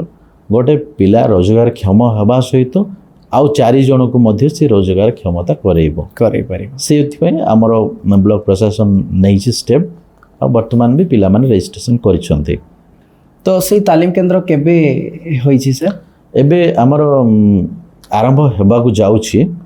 ଏଇ ମାସ ରେଜିଷ୍ଟ୍ରେସନ୍ ସରିଛି ଏବଂ ଭେରି ସର୍ଟଲି ସେଟା ଓପେନ୍ ହେଇଯିବ, ଯଦ୍ୱାରା ଅନେକ ଲୋକଙ୍କର ସମସ୍ୟା, ଅନେକ ଯୁବକ ପିଲାମାନେ ଯେଉଁମାନେ ଇଚ୍ଛାରେ ନିଜକୁ ସ୍ୱାବଲମ୍ବୀ କରିବା ପାଇଁ ଚାହାନ୍ତି ସେମାନଙ୍କ ପାଇଁ ସେଇଟା ଗୋଟେ ବଢ଼ିଆ ସୁଯୋଗ ଅଛି। ଆମେ ମଧ୍ୟ ସବୁ ପଞ୍ଚାୟତର ଆମର ପିଓମାନଙ୍କୁ ନିର୍ଦ୍ଦେଶ ଦେଇଥିଲୁ କି ଆପଣମାନେ ଯେଉଁ ଗାଁରେ ବି ଯୁବକ ଯୁବତୀମାନଙ୍କର ଇଚ୍ଛା ଅଛି ସେମାନଙ୍କୁ ଆଣନ୍ତୁ, ଜଏନ୍ କରାନ୍ତୁ, ରେଜିଷ୍ଟ୍ରେସନ୍ କରାନ୍ତୁ। ଆଉ 3 ମାସ ପର୍ଯ୍ୟନ୍ତ ସେମାନଙ୍କର ରହିବା ସେଠି ମଧ୍ୟ ସରକାର ବହନ କରିବ ଟ୍ରେନିଂ ପିରିୟଡ଼ରେ। ଗ୍ରେଟ୍। ତେବେ ରାୟଗଡ଼ାର ଅନେକ ଯୁବକ ପୋଲିସ ବା ସେନାରେ ଭର୍ତ୍ତି ହେବାକୁ ଚାହାନ୍ତି, ସେମାନଙ୍କ ପାଇଁ ଜଣେ ପୂର୍ବତନ ଅଫିସର ହିସାବରେ ଆପଣ କ'ଣ ପାଇବା ପାଇଁ ଚାହିଁବେ? ମୁଁ ତ କହିବି ବର୍ତ୍ତମାନ ଗୋଟେ ବହୁତ ବଡ଼ ଅପରଚ୍ୟୁନିଟି ଅଛନ୍ତି ଯେଉଁ ୟଙ୍ଗ ପିଲାମାନଙ୍କୁ ଆମର ସେନାରେ, ମାନେ ଅଗ୍ନିବୀର ଯେଉଁ ଯୋଜନା ଅଛି ଆମ କେନ୍ଦ୍ର ସରକାରଙ୍କର, ସେଥିରେ ସାମିଲ ହେବା ପାଇଁ ବହୁତ ଖୋଲା ରାସ୍ତା। ଆମେ 4 ବର୍ଷ ଡିଫେନ୍ସରେ ରହିବା, ନିଜ ଦେଶ ପାଇଁ କାମ କରିବା, ନିଜର ସୁରକ୍ଷା ସହିତ ମାତୃଭୂମିର ସୁରକ୍ଷା କରିବା, ଏଇଟା ହେଉଛି ବହୁତ ବଡ଼ ସୁଯୋଗ। ଯେଉଁ ପିଲାମାନେ ବି ଇଣ୍ଟରେଷ୍ଟ ଅଛନ୍ତି ସେମାନେ ଆସନ୍ତୁ, ରେଜିଷ୍ଟ୍ରେସନ୍ କରନ୍ତୁ, ଅଗ୍ନିବୀରରେ ଜଏନ୍ କରନ୍ତୁ। ଆଉ ଆମ ଓଡ଼ିଶା ପୋଲିସରେ ବି ବହୁତ ଗୁଡ଼ିଏ ଭ୍ୟାକେନ୍ସି ବାହାରିବ। ଆମର ଜିଲ୍ଲା ସ୍ତରରେ ନିଯୁକ୍ତି ହେଉ କିମ୍ବା ଆମର ରାଜ୍ୟ ସ୍ତରରେ ନିଯୁକ୍ତି ହେଉ, ସେଥିରେ ନିଜକୁ ସେମାନେ ଯେଉଁ ଶ୍ରେଣୀରେ ସେମାନେ ନିଜର ନିଜର ଯେଉଁ କ୍ୱାଲିଟି ଅଛି, ନିଜର କେପାବୁଲ୍ ଅଛି, ଟ୍ୟାଲେଣ୍ଟ ଅନୁସାରେ ଭର୍ତ୍ତି ହୁଅନ୍ତୁ। ଆଉ ଥରେ ଆସନ୍ତୁ ଡିଫେନ୍ସରେ ବହୁତ ବଢ଼ିଆ ଲାଗିବ, ଯେଉଁଟାକି ଡିସିପ୍ଲିନ୍ ଲାଇଫ୍ରେ ଆପଣଙ୍କୁ ଗୋଟେ ପ୍ରକାର ନେଇଯିବ ସେ ଆପଣ ଲାଇଫ୍। ସେମାନଙ୍କୁ ଏନକରେଜ କରିବା ପାଇଁ ଚାହିଁବେ? ନିହାତି ମୁଁ ଚାହିଁବି, ଯେହେତୁ ମୁଁ ଗୋଟେ ପୂର୍ବତନ ପୋଲିସ ଅଧିକାରୀ, ମୁଁ ନିହାତି ଚାହିଁବି କି ଗୋଟେ ଯୁବକ ତାଙ୍କ ମାତୃଭୂମିକୁ ସେବା କରୁ, ୟୁନିଫର୍ମ ପିନ୍ଧିକି ଆସୁ। ଗ୍ରେଟ୍। ତେବେ ଆପାର ଆଉ ପାତିକାଙ୍କ ଭଳି ପ୍ରତିଭାବାନ ଯୁବକମାନଙ୍କୁ ଲୋକଲୋଚନକୁ ଆଣିବା ଓ ସେମାନଙ୍କୁ ସାହାଯ୍ୟ କରିବା ପାଇଁ ଆପଣଙ୍କର କ'ଣ ପଦକ୍ଷେପ ରହିବ ସାର୍? ଆଉ ଦେଖନ୍ତୁ, ପ୍ରଥମ ଦିନରୁ ହିଁ ସେ ଆମର ଗୋଟେ ସ୍ୱାଭିମାନ ପିଲାଟା। ଆପାର ଆଉ ପାତିକା ଆମର ବୁଥିଂ ସମିତି ସଭ୍ୟ। ସେ ପରିବାରରେ ଯେତେବେଳେ ବି ତାର ଅଭାବ ଅସୁବିଧା ରହୁଥିଲା, ସେ ଟ୍ୟୁସନ୍ ପଢ଼ାଇକି ବି ଭରଣ ପୋଷଣ କରୁଥିଲା। ସାଧାରଣ ପିଲାମାନେ ରାଜନୀତିରେ ଆସିଲେ, ଜିତିଲେ, ଗୋଟେ ମେମ୍ବରସିପ୍ ହେଲେ ସମିତି ସଭ୍ୟ। ସେ ନିଜ ମନରେ ଚିନ୍ତା କରୁଥିଲା କି ଆମ ଭଳି ପିଲାମାନେ କେମିତି ଅଧିକ ପାଠ ପଢ଼ିବେ। ସେହି ହିସାବରେ ଆମର ଯେଉଁ ସମିତି ରହିଛି, ତା'ର ଶିକ୍ଷା ଏବଂ ସଂସ୍କୃତି କମିଟିର, ତାଙ୍କୁ ସେଥିରେ ଆମେ ଅଧ୍ୟକ୍ଷ କଲୁ। ତା ଅନୁସାରେ ଯେତେ ବି ଆମର ଡ୍ରପ୍ ଆଉଟ୍ ପିଲାମାନେ ରହୁଥିଲେ, ତାଙ୍କୁ ଫାଇଣ୍ଡ ଆଉଟ୍ କରିବା ପାଇଁ ତାଙ୍କୁ ଗୋଟେ ଦାୟିତ୍ୱ ଦିଆଯାଇଥିଲା। ସେଇଟା ବହୁତ ଭଲରେ ସେ ନିଭାଇଛନ୍ତି। ମୁଁ ମଧ୍ୟ ତାଙ୍କ ସହିତ ନିଜେ ଯାଇ ପିଲାମାନଙ୍କୁ ବୁଝାଇକି ସରକାରଙ୍କର ଯେଉଁ ଗାଇଡ଼ଲାଇନ୍ସ ଅଛି, ସେମାନେ ପୁନର୍ବାର ବିଦ୍ୟାଳୟରେ ଜଏନ୍ କରନ୍ତୁ, ହାୟର ଷ୍ଟଡ଼ିରେ ଜଏନ୍ କରନ୍ତୁ। ସରକାରଙ୍କର ଯେଉଁ ସ୍କଲାରସିପ୍ ଅଛି ସେମାନଙ୍କ ପାଇଁ, ଯେମିତି ଆମର ମାଧବ ସିଂ ହାତ ଖର୍ଚ୍ଚ ଯୋଜନା ହେଉ କିମ୍ବା ଗାର୍ଲସ ଚାଇଲ୍ଡମାନଙ୍କ ପାଇଁ ତାଙ୍କର ସ୍କଲାରସିପ୍ ହେଉ, ଏଇସବୁ ଜିନିଷ ତାଙ୍କୁ ଆମେ ବୁଝେଇକି ପୁନର୍ବାର ସେମାନଙ୍କୁ ଆମେ ଆମ କଲେଜରେ ତାଙ୍କୁ ଆଡ଼ମିସନ୍ କରିଲୁ, ଯେଉଁଟାକି ଆଜି ଆମର ଡ୍ରପ୍ ଆଉଟ୍ରେ ବି ବହୁତ ହ୍ରାସ ପାଇଛି। ଆଉ ସିଏ ଜଣେ ଗୋଟେ ସ୍ୱାଭିମାନ ପିଲା, ଯେଉଁଟାକି ମୋତେ ସବୁବେଳେ ସହଯୋଗ କରିଛି ସବୁ କାମରେ। ଆଉ ସେମିତି ହିଁ ଆମ ଅଞ୍ଚଳ ରାଜନୀତିରେ ସେମିତି ହିଁ ଗୋଟେ ସ୍ୱାଭିମାନ ବ୍ୟକ୍ତି ଆବଶ୍ୟକ ଅଛି। ଗ୍ରେଟ୍। ତେବେ ବ୍ଲକର ଯୁବପିଢ଼ିଙ୍କୁ ଖେଳକୁଦ ବା ସାଂସ୍କୃତିକ କାର୍ଯ୍ୟକ୍ରମରେ ଯୋଡ଼ିବା ପାଇଁ କିଛି ନୂଆ ଷ୍ଟାଡ଼ିୟମ୍ ବା ପ୍ଲାଟଫର୍ମ ତିଆରି ହେଉଛି କି? ବର୍ତ୍ତମାନ ରାଜ୍ୟ ସରକାର ଯେଉଁ ପ୍ଲାନ୍ କରିଛନ୍ତି, ପ୍ରତ୍ୟେକ ବ୍ଲକରେ ଗୋଟେ ଗୋଟେ ଷ୍ଟାଡ଼ିୟମ୍ ହେବ, ସ୍ପୋର୍ଟସ୍ ହବ୍ ହେବ। ସେହି ହିସାବରେ 314 ବ୍ଲକରେ ଷ୍ଟାଡ଼ିୟମ୍ ନିହାତି ହେବ। ଆମର ବି ଏଠି ଗୋଟେ ମିନି ଷ୍ଟାଡ଼ିୟମ୍ ଅଛି, ତା'ର ଉନ୍ନତିକରଣ ବି ଆମେ କରିଚାଲୁଛୁ। ଏବେ ବର୍ତ୍ତମାନ ଯେଉଁ ଆମର PM ଶ୍ରୀ ସ୍କୁଲରେ ବି ଆସିଛି, ସେଥିରେ ଆମେ ପିଲାମାନଙ୍କ ପାଇଁ ସ୍ପୋର୍ଟସ୍ ହବ୍ ବି ଆମେ କରିଛୁ, ଯେଉଁଟାକି ବ୍ୟାଡ଼ମିଣ୍ଟନ, କ୍ରିକେଟ୍ ପ୍ରାକ୍ଟିସ୍, ଆର୍ଚେରୀ, ଏଇସବୁ କ୍ରୀଡ଼ା ଭିତରେ ଆମେ ଆମ ରାମନାଗୁଡ଼ା ଯେଉଁ PM ଶ୍ରୀ ସ୍କୁଲରେ ଆମେ ସେଇଟା କରିକି ଲେଖିଛୁ।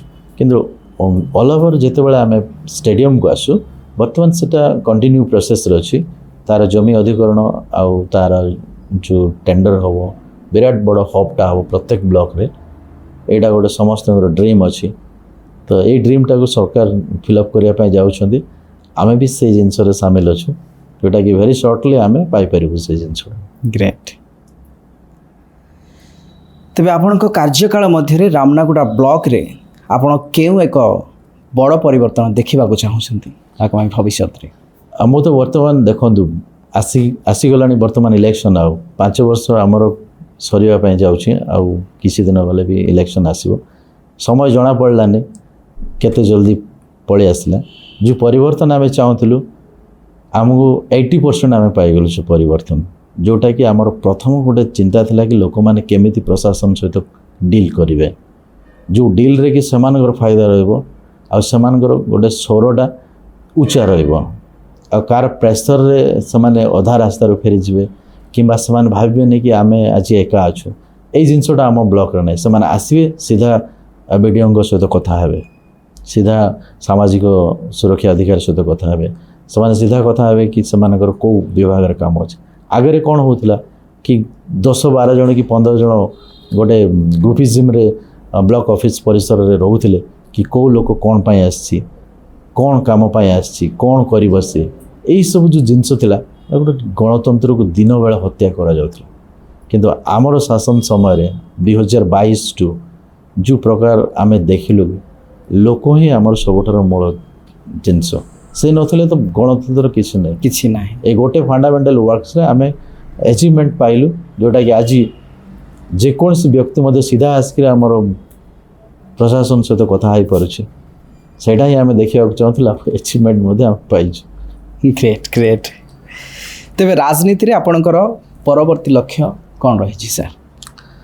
ବର୍ତ୍ତମାନ ତ ଯେହେତୁ ଇଲେକ୍ଟ୍ରାଲ୍ ପଲିଟିକ୍ସରେ ଅଛୁ ଆମେ ପ୍ରତ୍ୟେକ ନିର୍ବାଚନ ଲଢ଼ିବା ଆଉ ନିର୍ବାଚନରେ ଲୋକମାନଙ୍କ ପାଇଁ ଲଢ଼ିବା ଆଉ ଲୋକମାନେ ଆମେ ଆଗକୁ ନେବେ ଏଇଟା ହେଉଛି ଆମର ଲକ୍ଷ୍ୟ କି ସେମାନଙ୍କର ଯେଉଁ ଆବଶ୍ୟକତା ରହିଛି ସେ ଆବଶ୍ୟକତା ପୂରଣ କରିବା ପାଇଁ ଆମେ ବିଭିନ୍ନ ପ୍ରକାର ପୋଷ୍ଟରେ ଲଢ଼ିବାକୁ ପଡ଼ିବ ଆଉ ସେ ଯେଉଁଠି ଆମେ ଲଢ଼ିବୁ ତ ଜିତିବା ପାଇଁ ହିଁ ଲଢ଼ିବୁ ଆଉ ଲୋକମାନଙ୍କ ସେବା କରିବା ପାଇଁ ହିଁ ଲଢ଼ିବୁ ଆଉ ସେ ଟାର୍ଗେଟରେ ଆମକୁ ଭାରତୀୟ ଜନତା ପାର୍ଟି ଆମର ଯେଉଁ ଚିନ୍ତାଧାରା ରହିଛି କି ଲୋକମାନଙ୍କ ସହିତ ଆମେ ରହିବା ଲୋକଙ୍କ ସେବା କରିବା ତାପରେ ରାଜନୀତି ତା ରାସ୍ତାରେ ଯିବ ଯେମିତି ଆମର ଯଶସ୍ୱୀ ପ୍ରଧାନମନ୍ତ୍ରୀ କହିଛନ୍ତି କି ମୁଁ ହେଉଛି ଦେଶର ପ୍ରଥମ ସେବକ ମୁଁ ସେବକ ମୁଁ ଚୌକିଦାର ଏଇସବୁ କନସେପ୍ଟ କ'ଣ ଆମେ ଲୋକମାନଙ୍କର ପ୍ରୋଟେକ୍ଟର ହେବା ତ ଲୋକମାନେ ଅଟୋମେଟିକ୍ ସେ ସିଟ୍ରେ ବସେଇବେ ଆମେ କେଉଁ ସିଟ୍ ପାଇଁ ରାଜନୀତି କରିବାନି କି ରାଜନୀତି ଆମର ପେସା ନାହିଁ ରାଜନୀତି ହେଉଛି ଆମ ପାଇଁ ସେବା ରାଜନୀତି ହେଉଛି ଆମ ପାଇଁ ଗୋଟେ ବଳିଦାନ ଆଉ ରାଜନୀତି ହେଉଛି ଆମ ପାଇଁ ଗୋଟେ ସିମ୍ବଲ୍ ଯେଉଁଟାକି ରାଷ୍ଟ୍ର ସର୍ବୋତ୍ତମ ଏଇ ପ୍ରିନ୍ସିପଲ୍ରେ ଆମେ ଚାଲିଛନ୍ତି। ଗ୍ରେଟ୍। ତେବେ ଆପଣ ନିଜକୁ ଭବିଷ୍ୟତରେ କେଉଁଠି ଦେଖିବାକୁ ଚାହୁଁଛନ୍ତି? ମୁଁ ତ ସବୁବେଳେ କୁହେ କି ମୁଁ ଯେଉଁଠି ଲୋକମାନଙ୍କ ପାଇଁ ସେବା କରିପାରିବି ସେଇଟା ହିଁ ମୋର ପ୍ଲେସ୍ ହେବ ଆଉ ସେଇଠି ମୁଁ ସବୁବେଳେ ରହିବା ପାଇଁ ଚାହେଁ ସେଟା ଛୋଟ ହେଉ କି ବଡ଼ ହେଉ ପୋଷ୍ଟଟା କିନ୍ତୁ ମୋର ବେନିଫିଟ୍ ଲୋକମାନଙ୍କ ସେବାରେ ବହୁତ କିଛି ହୋଇପାରିବା ଦରକାର ସେଇଠି ମୁଁ ଡେଫିନେଟଲି ଚେଷ୍ଟା କରିବି ସେଇଠି ରହିବା ପାଇଁ। ଗ୍ରେଟ୍। ଏଇଟା ଆପଣଙ୍କର ଗୋଟେ ଗ୍ରେଟନେସ୍। Thank you. ତେବେ ଆପଣଙ୍କର ଆପଣଙ୍କ ନିର୍ବାଚନ ମଣ୍ଡଳୀର ପୂର୍ବତନ ବିଧାୟକ ଯେତେ ସବୁ ଅଛନ୍ତି ସେମାନଙ୍କ ବିଷୟରେ ମୁଁ କିଛିଟା ନାଁ ନେବି ଆପଣ ସେମାନଙ୍କ ବିଷୟରେ ସଂକ୍ଷେପରେ କହିବେ। ନିଶ୍ଚୟ। ରାମମୂର୍ତ୍ତି ଗମାଙ୍ଗ ଯେଉଁ ବିଜେପିର ଥିଲେ ତାଙ୍କ ବିଷୟରେ କିଛି? ରାମମୂର୍ତ୍ତି ଗମାଙ୍ଗ ମହୋଦୟ ଯେତେବେଳେ ବିଜେପିରେ ଥିଲେ ମୁଁ ସେତେବେଳେ କଲେଜର ଅଧ୍ୟକ୍ଷ ଥିଲି ଆମର ଅଟଳ ବିହାରୀ ବାଜପେୟୀଙ୍କ ସରକାର ଥିଲା ଭାରତୀୟ ଜନତା ପାର୍ଟିର ସେହି ସମୟରେ ଆମ ଅଞ୍ଚଳର ଗୋଟେ ରେଭଲ୍ୟୁସନାରୀ ଡେଭଲପମେଣ୍ଟ ହେଇଥିଲା ଯେଉଁଟାକି ଆଜି ଗାଁ ଗହଳିରେ ଯେଉଁ ଶିଶି ରାସ୍ତା ଆମେ ଦେଖିପାରୁଛେ ସେ ଟାଇମ୍ରେ ହେଇପାରିଥିଲା ଆଉ ଆମର ଯେଉଁ ବଂଶଧାରା ରିଭର ଉପରେ ଯେଉଁ ବ୍ରିଜ୍ଟା ହେଇଛି ଗୁଣପୁର କନେକ୍ସନ୍ ସେତେବେଳେ ହେଇଥିଲା ଡାଇରେକ୍ଟ ବିଜେପିର ବିକାଶଟା ସେଠି ଛୁଇଁ ପାରିଥିଲା 2004 ପର୍ଯ୍ୟନ୍ତ ଯେଉଁ ଆମର ଗଭର୍ଣ୍ଣମେଣ୍ଟ ଥିଲା। ଗ୍ରେଟ୍। ହେମାବତୀ ଗମାଙ୍ଗ ଯେଉଁ କଂଗ୍ରେସର ଥିଲେ ତାଙ୍କ ବିଷୟରେ ସଂକ୍ଷେପରେ? ତାଙ୍କ ସହିତ ମୁଁ ସେତେଟା ପରିଚିତ ନଥିଲି କିନ୍ତୁ ଚେଷ୍ଟା କରିଥିଲି ତାଙ୍କ ସହିତ 2 ଥର ଭେଟିବା ପାଇଁ କିନ୍ତୁ 2 ଥର ତାଙ୍କ ପାଇଁ ବୋଲିକି ମୁଁ ଯାଇଥିଲି ଭେଟିବା କିନ୍ତୁ ଭେଟି ହେଲାନି ଆଉ ଯେଉଁଟାକି ଅଫସୋସ ରହିଗଲା କି ମ୍ୟାଡ଼ାମଙ୍କ ସହିତ ଭେଟ ହେଲାନି କିଛି ବି ଆମେ ଗ୍ରିଭେନ୍ସ ଜଣାଇଥାନ୍ତୁ ଆମ ସେଇ ସମୟରେ ତ ନୂଆରେ ଗଭର୍ଣ୍ଣମେଣ୍ଟ ଆସିଲା କଂଗ୍ରେସ ୱିନ୍ କରିଥିଲେ ଭେଟି ହେଲାନି କହି ହେଲାନି ଆଜି ବି ଦୁଃଖ ରହିଯାଇଛି। ରାମମୂର୍ତ୍ତି ମୁଟିକା ଯିଏକି ବିଜେଡ଼ିର ଥିଲେ? ହଁ ରାମମୂର୍ତ୍ତି ମୁଟିକା ଜଣେ ଯେଉଁଟା କୁହାଯାଏ ଶାନ୍ତ ସ୍ୱାଭିମାନ ବ୍ୟକ୍ତି ନିର୍ମାୟ ବ୍ୟକ୍ତି ବି କୁହନ୍ତି ତାଙ୍କ ସମୟରେ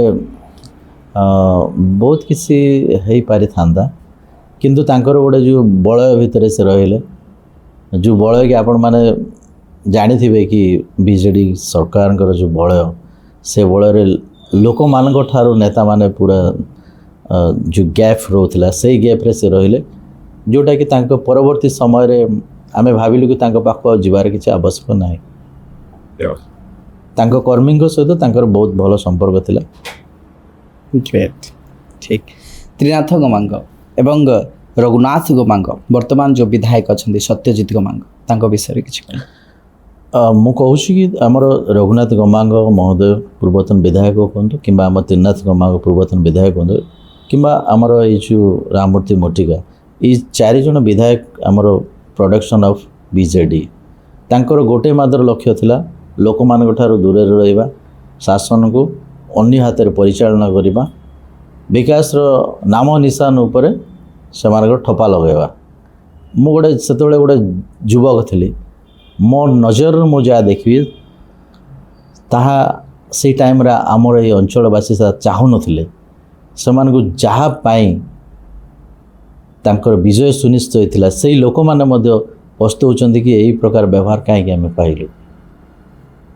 ଆଚ୍ଛା ତାପରେ ସେମାନେ ଯେତେବେଳେ ବିଧାୟକ ପଦ ଚାଲିଗଲା ସେତେବେଳେ ସେମାନେ ଅନୁଭବ କଲେ କି ମୁଁ କାହିଁକି କରିପାରିଲିନି।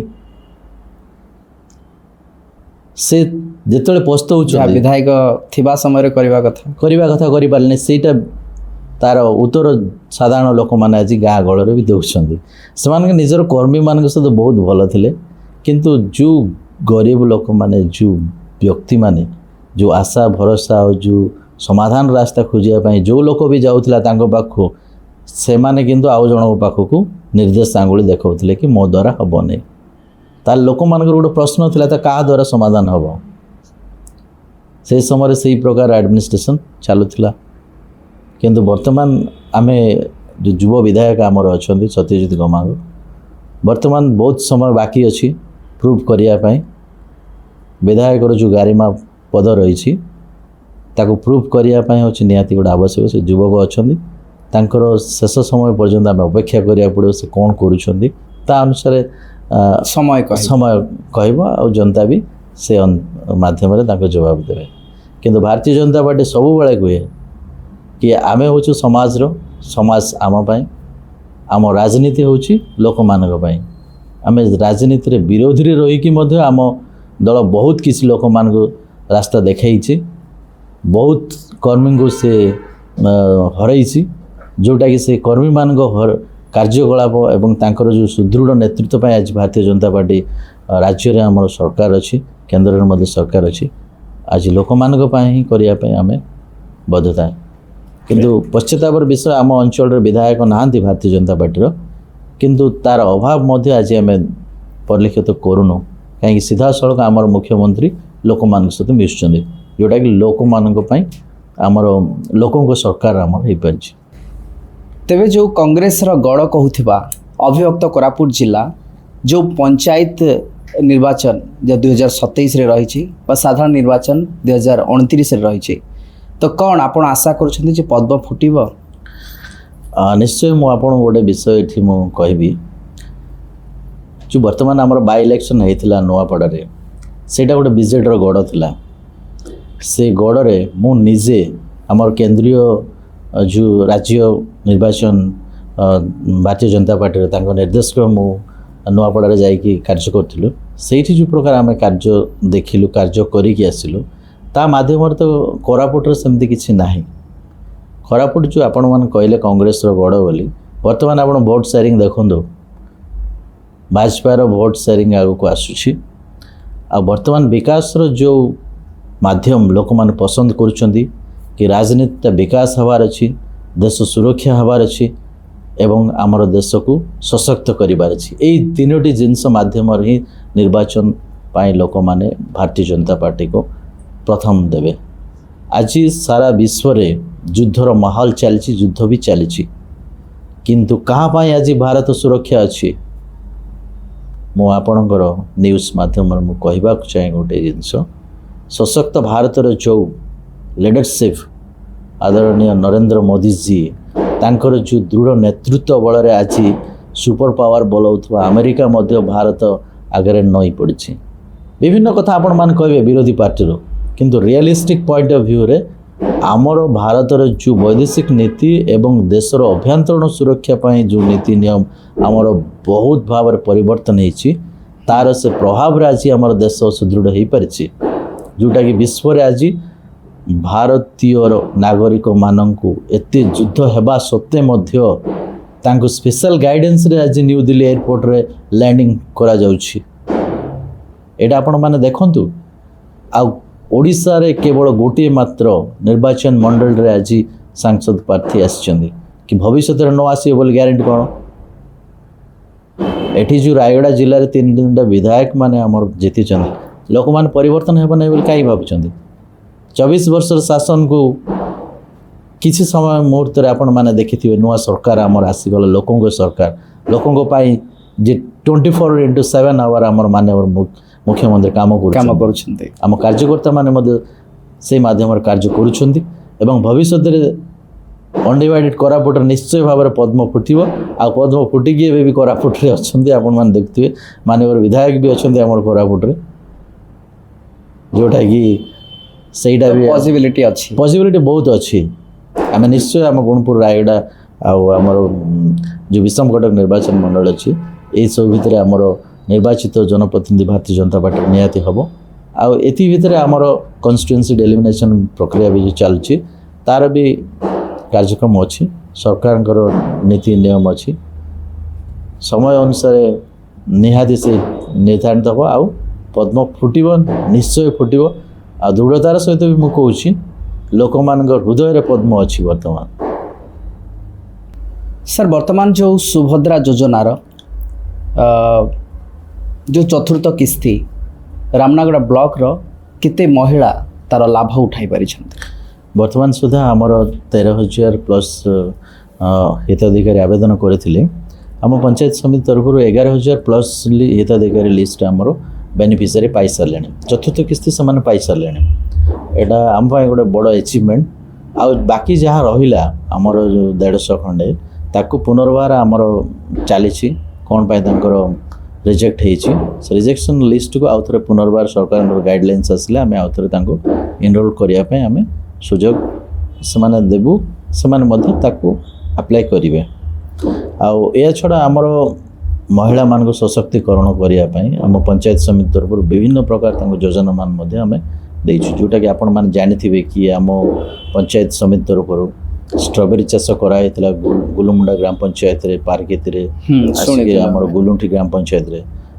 स्ट्रॉबेरी चाष बहुत लाभवान होती आमर महिला एसएचजी माँ मैंने ता सहित आमर कैप्सिकम चाष होता ड्रैगन फ्रूट चाष हो गेंडू फूल चाष हो लिली चाष हो गोलाप चाष हो ता सहित भी आमर रोज वाटर भी आमर ये प्रोडक्शन होची आउ तेंतुली जो प्रोडक्शन आमर होची तार तेंतुली केक करिके आमर बीडीबी के माध्यम आमर अरमास मार्केटिंग भी होची जोटा कि ऑल ओवरली गोटे स्वयंसेवक जो एसएचजी माँ मानकर आत्मनिर्भर से माने हो पारिछंती आ सेमाने मध्य निजे स्वावलंबी हो पारिछंती आम पाई गोटे गौरवर विषय चाष क्षेत्र में आमर जो आपण जानथिबे बांफना गमांग आलू चाष करिके मध्य से माननीय मुख्यमंत्री ठार भी से पुरस्कृत हो पारिछंती जोटा कि आम जिला पाई भी एवं आम ब्लॉक पाई भी एटा गोटे गौरवर विषय और आदर्शर विषय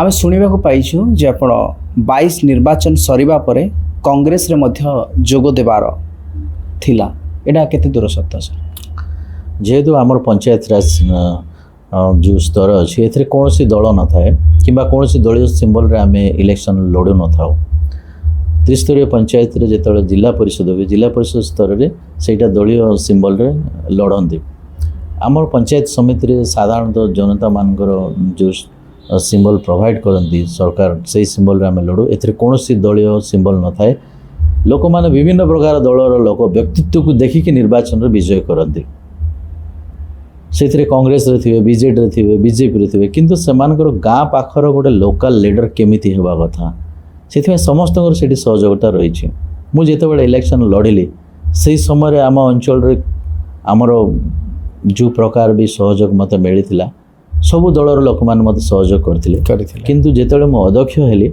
से समय मोर जो माने निर्दलीय भाव में जीति थे मो परी जमी आमर आपार बातिका हो आमर अच्छा जानकी निमाला हो किंबा आमर आसिक अच्छा कि सुजाता भौणी हो एमती समस्ते निर्दलीय भाव में जो मैंने आसी से माने मत सहयोग कर माध्यम ही मो निर्वाचन जो अध्यक्ष निर्वाचन मु पाखापाखि 8 जन जो आमर सदस्य से भोटिंग रे मु विजय होते आउ प्रकृतर कहवा गले ब्लॉक रे कौन सी दल न थाए आउ एठी समस्ते आसीबे समस्ते सहित कांधरे हाथ पकईकि जी कि केतले कौ टावाल बेकर पकईदेव सेटा तार नुहे मुझे से तो आम बीजेडी पिक आवर चलू थाए ये मंत्री आसती विधायक भी से बीजेडी थे से आसती आम ब्लॉक अध्यक्ष भाव में सरकारी कार्यक्रम आमको जोग देवार था से निजर जो सब जो टावल बेकर पकई दिए ता बोले आम कौन बीजेडी हो कि कांग्रेस कौन कार्यकर्ता आमर आसती कार्यकर्ता जिते किसी कार्यक्रम से कोऑपरेशन हिसाब रे आम रहू ଯେହେତୁ ସରକାରୀ କାର୍ଯ୍ୟକ୍ରମ ଆମେ ନିହାତି ସେଠି ରହିବା ଦରକାର।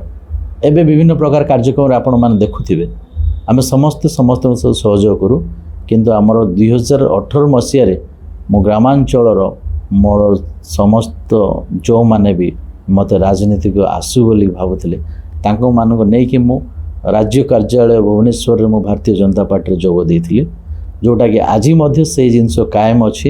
ଆଉ ମୁଁ ସେଇ ସାଧାରଣ କାର୍ଯ୍ୟକର୍ତ୍ତା ହିସାବରେ ହିଁ ମୁଁ କାର୍ଯ୍ୟ କରୁଛି ମୋ ଦଳ ପାଇଁ।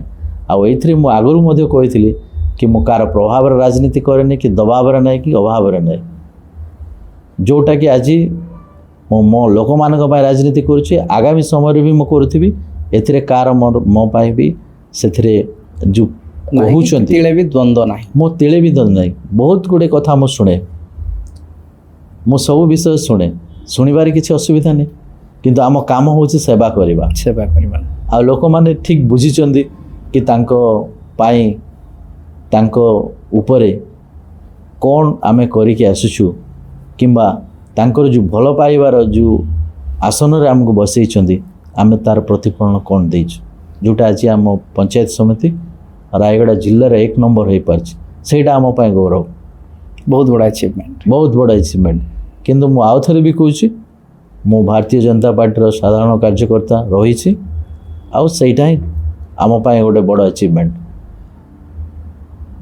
ଓକେ, ତେବେ ଶେଷରେ ଆମ ପୋଡ଼କାଷ୍ଟ ଜରିଆରେ ରାମନାଗୁଡ଼ା ବ୍ଲକର ସମସ୍ତ ଯୁବପିଢ଼ିଙ୍କୁ ଆପଣ କ'ଣ କହିବା ପାଇଁ ଚାହିଁବେ? ମୁଁ ତ ପ୍ରାୟ ଆପଣଙ୍କର ପୋଡ଼କାଷ୍ଟ ମାଧ୍ୟମରେ ସମସ୍ତଙ୍କୁ ଅନୁରୋଧ କରିବି କି ଆପଣମାନଙ୍କୁ ବହୁତ ଧନ୍ୟବାଦ ଦେବି କି ଆଜି ଆପଣମାନେ ନିମନ୍ତ୍ରଣ କରିଥିଲେ। କି ଯୁବବନ୍ଧୁମାନେ ଯୁବପିଢ଼ିମାନଙ୍କୁ ମୋର ଗୋଟେ ବିଷୟ ମୁଁ କହିବି କି ଗୋଟେ ଆଦର୍ଶ ଯୁବକ ଆମେ କେମିତି ହେବା, ବର୍ତ୍ତମାନ ଆମ ଦେଶ କ'ଣ ଚାହୁଁଛି, ସେଇଥିରେ ଆମର ଯେଉଁ ପରିବର୍ତ୍ତନ ଅଛି, ପଞ୍ଚ ପରିବର୍ତ୍ତନ ଅଛି, ସେ ପଞ୍ଚ ପରିବର୍ତ୍ତନ ଆମର ଯେଉଁ ମାଧ୍ୟମ ଗୋଟେ ଅଛି ସେଇ ମାଧ୍ୟମରେ ଆମେ ଫଲୋ କରିବା। ସେ ପଞ୍ଚ ପରିବର୍ତ୍ତନରେ ଆମ ସମାଜ ପାଇଁ ଆମେ ନିଜକୁ ତିଆରି କରିବା, ଯେଉଁଟାକି ଆମ ପାଇଁ ଭଲ ହେବ ଏବଂ ଆମ ଦେଶ ପାଇଁ ବି ଭଲ ହେବ। ଯେଉଁଟାକି ଆମର ସ୍ୱପ୍ନ ରହିଛି ବିକଶିତ ଭାରତ ଆଉ ବିକଶିତ ଓଡ଼ିଶା, ତା'ର ରାସ୍ତାରେ ଆମେ ନିହାତି ଭାବରେ ପହଞ୍ଚି ପାରିବା। ଆଉ ସେ ପଞ୍ଚ ପରିବର୍ତ୍ତନରେ ଆମେ ନାଗରିକ କର୍ତ୍ତବ୍ୟ, ଯେଉଁ ପର୍ଯ୍ୟାବରଣ ସୁରକ୍ଷା, କୁଟୁମ୍ବ ପ୍ରବନ୍ଧନ, ଏଇସବୁ ବିଷୟ ଯେଉଁ ରହିଛି ମୁଖ୍ୟ ମୁଖ୍ୟ ବିଷୟ, ସମାଜକୁ ଗଢ଼ିବା, ବ୍ୟକ୍ତିତ୍ୱକୁ ତିଆରି କରିବା, ଏଇସବୁ ଜିନିଷରେ ଆମର ନିହାତି ଆବଶ୍ୟକତା ରହିଛି। ଏଇଟା ହିଁ ମୁଁ ଅନୁରୋଧ କରିବି ଆମର ଯୁବପିଢ଼ିକୁ ଆଗେଇ ଆସନ୍ତୁ ଆଉ ନିଜ କର୍ମ ପଥରେ ପୁରାପୁରି ଆଗେଇ ଚାଲନ୍ତୁ, ଯେଉଁଟାକି ତା'ର ଆଚିଭମେଣ୍ଟ ନିଜ ପରିବାର, ନିଜ ଦେଶ ଆଉ ନିଜ କର୍ତ୍ତବ୍ୟର ଆମେ ପହଞ୍ଚି ପାରିବା। ବହୁତ ବହୁତ ଧନ୍ୟବାଦ ଆପଣଙ୍କୁ। ତ ଆପଣଙ୍କ ସହିତ ଆମେ ଗୁଡ଼ାଏ କଥା ହେଲେ, ଆପଣଙ୍କର କିଛି ସ୍ମୃତି ଆମ ଦର୍ଶକ ବନ୍ଧୁମାନଙ୍କୁ ସେୟାର କରିବା ପାଇଁ ଚାହିଁବି। ବହୁତ ଗୋଟେ ପୁରୁଣା ବିଷୟ ମୋର ମନେ ପଡ଼େ। ଯେତେବେଳେ ମୁଁ ଜବ୍ କରୁଥିଲି, ଯେଉଁ ସମୟରେ ଛାଡ଼ିଲି ମୁଁ ଜବ୍, ସେଇ ଦିନଟା ମୋତେ ମନେ ପଡ଼େ ଆଜି। ଯେଉଁ ସ୍ମୃତିକୁ ମୁଁ ଗୋଟେ ଛୋଟ ପେପରରେ ଲେଖିଦେଲି କି ମୁଁ ମୋ ଇଚ୍ଛାରେ ମୋ ଜବ୍ଟାକୁ ଛାଡ଼ି ଦେଉଛି। କିନ୍ତୁ ଜବ୍ ପାଇଲା ପାଇଁ ପାଇଲା ବେଳେ ଆମେ ଯେତେ ପରିଶ୍ରମ କରିଛୁ, ନିଜକୁ ଯେତେ ତିଆରି କରିଛୁ, ଗୋଟେ ଛୋଟ ଲେଟରରେ ଯେତେବେଳେ କ୍ୱିଟ୍ କରିଦେଲି ଜବ୍ଟାକୁ, ସେଇ ଦିନଟାକୁ ମନେ ପଡ଼ୁଛି। ଆଉ ସେ ଅଫିସରୁ ଯେତେବେଳେ ମୁଁ ବାହାରିଲି, ସେ ସମୟରେ ମୋର ସାଙ୍ଗସାଥି ଆଉ ମୋତେ ବହୁତ ଭଲ ପାଉଥିଲେ, ସେମାନେ ମୋ ପାଇଁ ବହୁତ ଦୁଃଖ କରୁଥିଲେ। ଯେଉଁଟାକି ଆଜି ମଧ୍ୟ ମୁଁ ସେମାନଙ୍କୁ ମନେ ପକାଏ କି ମୁଁ କେଉଁ ରାସ୍ତାରେ ଆସିଛି, କି ଆଜି ସମାଜ ପାଇଁ କ'ଣ କରିବା ପାଇଁ ମୁଁ ଚାହୁଁଛି, କ'ଣ କରୁଛି, ଏଇସବୁ ଜିନିଷ ମୋତେ ସବୁବେଳେ ମନେ ପଡ଼େ କି ମୁଁ ଠିକ୍ରେ ଚାଲୁଛି କି କ'ଣ କରୁଛି। ଏଇ ଜିନିଷଟା ମୋତେ ସବୁବେଳେ ମନେ ପକାଏ କି ମୋ ଅଫିସରୁ ଯେତେବେଳେ ମୁଁ ଲେଫ୍ଟ ହେଇକି ଆସିଲି, ସେ ସମୟଟା ମୋ ଲାଇଫ୍ର ବହୁତ ବଡ଼ ସ୍ମୃତି, ଯେଉଁଟାକି ମୁଁ ସବୁବେଳେ ମୋ ମନରେ ରହିବ ଆଉ କେବେ ମଧ୍ୟ ମୁଁ ସେଇଟା ଭୁଲି ପାରିବିନି। ଗ୍ରେଟ୍, ବହୁତ ବହୁତ ଧନ୍ୟବାଦ। ଆପଣ ଆପଣଙ୍କର ସ୍ମୃତି ଆମ ସହିତ ସେୟାର କଲେ, ଆମ ଦର୍ଶକ ବନ୍ଧୁମାନଙ୍କ ସହିତ ସେୟାର କଲେ। ତେବେ ତ ସମୟ ହେଇଯାଇଛି ପଡ଼କାଷ୍ଟର, ଆମେ ପଡ଼କାଷ୍ଟକୁ ଏଇଠି ରଖିବା। ତ ଆପଣଙ୍କୁ ବିଶେଷ ଧନ୍ୟବାଦ ଦେବି ସାର୍। ଆମେ ଶୁଣିବାକୁ ପାଇଥିଲୁ ଆପଣଙ୍କ ବଡ଼ ବାପା ଚାଲି ଯାଇଛନ୍ତି, ତଥାପି ବି এই ଦୁଃଖଦ ସମୟରେ ମଧ୍ୟ ଆମକୁ ସମୟ ଦେଲେ, ଆପଣଙ୍କର ବହୁମୂଲ୍ୟ ସମୟ ଦେଲେ, ସେଥିପାଇଁ ଆପଣଙ୍କୁ ବିଶେଷ ଧନ୍ୟବାଦ ସାର୍। ବହୁତ ବହୁତ ଧନ୍ୟବାଦ ଆପଣଙ୍କୁ। ନମସ୍କାର। दर्शक बंधु आज पॉडकास्ट को आम ये रखुचु आउ एक अध्याय देखा आउ जड़े अतिथि से पर्यंत रहिलु नमस्कार।